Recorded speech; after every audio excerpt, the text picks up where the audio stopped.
करनाल के बासा गांव में उस वक्त मातम पसर गया जब एक ही गांव के 3 हमउम्र दोस्तों की, जो चचेरे भाई भी थे, उनकी दुखद मौत हुई है। भयानक सड़क हादसा हुआ जिसके बाद एक ही गांव के एक ही परिवार के 3 लोगों की मौत हो गई। चचेरे भाई वो आपस में बताए जा रहे थे। तीनों युवक आसपास के हमउम्र बताए गए हैं। मातम पूरे गांव में पसरा हुआ है, शोक की लहर है। हर कोई हैरान है, हर कोई गम में है, हर किसी की आंखें नम आपको दिखाई देंगी, तस्वीरें आपको विचलित कर देंगी। दरअसल गांव के ही एक युवक का उन तीनों युवकों पे फोन आया कि उस पर किसी ने चाकुओं से हमला किया है। ये सुनते ही वो तीनों दोस्त बाइक पर सवार होकर अपने दोस्त को बचाने निकले और जैसे ही वो सड़क पर पहुंचे तो एक तेज रफ्तार ट्रक के साथ उनकी बाइक की टक्कर हुई, जिसके बाद भयानक ये हादसा हुआ। तीनों दोस्तों की दुखद मौत हुई है। परिवार में, गांव में और पूरे क्षेत्र में जहां तक की खबर गई वहां तक गम का माहौल है, मातम का माहौल है।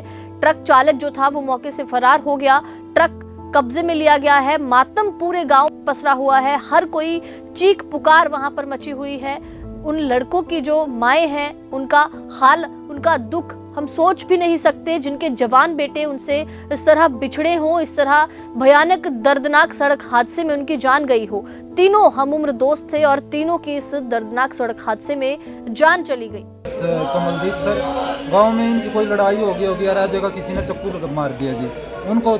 मेरा दूसरा भतीजा है कमल, वो इनको ले आने के लिए जुंडला हॉस्पिटल में ला रहा था तो पीछे से ट्रक तेज रफ्तार से आ रहा था सर, उनके ऊपर से निकल गया, तीनों के ऊपर से सर, जो ऑन दी स्पॉट हो गया सर। और मैं तो सरकार प्रशासन से यही करूंगा, जो ये गांव में है इनके खिलाफ सख्त से सख्त कार्रवाई करें। तीनों जो मरने वाले इनकी उम्र क्या है? इनकी उम्र सर अजय की तो 19 साल और कमलदीप की सर 21 साल है। दोनों अनमैरिड रहे? अनमैरिड है सर। एक तो फाइनेंस कंपनी में लगा था, चाकू मारने वाले भाग गए। हाँ, चाकू मारने वाले फरार है सर। अब चाहेंगे सख्त से सख्त कार्रवाई ऐसे लोगों के खिलाफ। 2 लोग हैं चाकू मारने वाले? हाँ जी, 2 लोग हैं। सर ये 1.5 घंटा पहले की जानकारी है तकरीबन। तो हम यही चाहेंगे जो आरोपी हैं जिन्होंने वारदात की है तो उनके खिलाफ कार्रवाई होनी चाहिए, सख्त से सख्त कार्रवाई होनी चाहिए। तो वो गांव के ही हैं जी? बिल्कुल गांव की हैं जी। हुआ क्या था, मामला क्या था सर? ये नहीं पता रंजिश क्या है क्या नहीं है, वो मान ले रंजिश के बात के बाद तो उन्होंने क्या गांव के लड़के को चक्कू मारे पहले? बिल्कुल जी, गांव के लड़के को चक्कू। उसके बाद क्या हुआ? ये ताई का लड़का था जो साथ में लेके गया था इसको, और वो एक जिसने वारदात की है उसी के परिवार का लड़का है सर, जिन्होंने वारदात की है।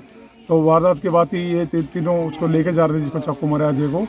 तो रास्ते में ये सर इनका एक्सीडेंट हो जाता है और जो तीनों की मौके पर मौत हो जाती है। मेरे को तो पता ही लगा कि भाई यहाँ दो गांव के लड़कियां, नहीं पता नहीं के नाम बता रहे उनका, भी उन्होंने 2 लड़कियां ना, एक छोरे का चाकू मार दिया, वो मेरा भतीजा था जिसका चाकू मारा। Kala son of Surajban, Bunty son of रामफल।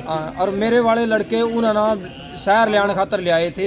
एक बड़ा लड़का ये है मेरे साथ में, छोटा लड़का उसने मोटरसाइकिल पर ले रहा था। और वो कड़ी जैसे ही वो जूंडला बांसा से जो हाईवे पे सड़क चढ़ती थी, उससे जैसे करनाल की तरफ टर्न किया तो इधर से जाने वाले ट्रक ना उठा दिया उनको, तीनों के तीनों अपने पेट में लेकर।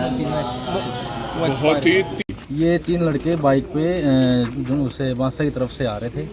जैसे ये जुंडला कट के पास पहुंचे तो करनाल की तरफ से एक ट्रक जा रहा था और ट्रक से इनकी टक्कर हो गई। अजय को बता रहे हैं गांव में कुछ लोगों ने चक्कू मारे। इनको पता लगा भाई अजय को चोट लगी थी, उसको दवाई दिलवाने के लिए करनाल की तरफ आ रहे थे। तो जिसने चक्कू मारे वो फरार है अभी? हाँ, फिलहाल वो फरार है।